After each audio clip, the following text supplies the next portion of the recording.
नमस्ते, प्रणाम। आप सभी को मेरा प्रणाम है। आप सभी को नवरात्रि की ढेर सारी शुभकामनाएं। आज पवन सिंह जी का बहुत ही प्यारा एक देवी गीत आप सभी को सुना रहा हूँ। 2 लाइन सुनाऊंगा, उम्मीद है आपको अच्छा लगेगा। सिनुरा सलामत रहे मांगे सुहागिनिया, अचरा में लाल मांगे माई से बजनिया।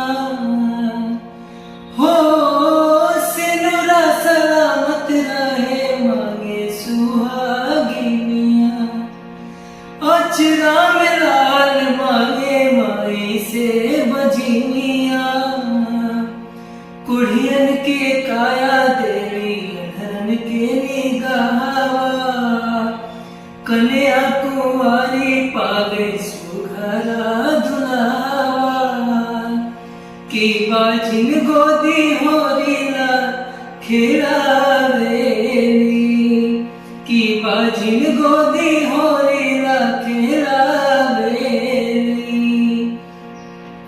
निमिया के डाढ़ मैया लावेली झुलुआवा, झूल जाबो मैया जय जय बोलेला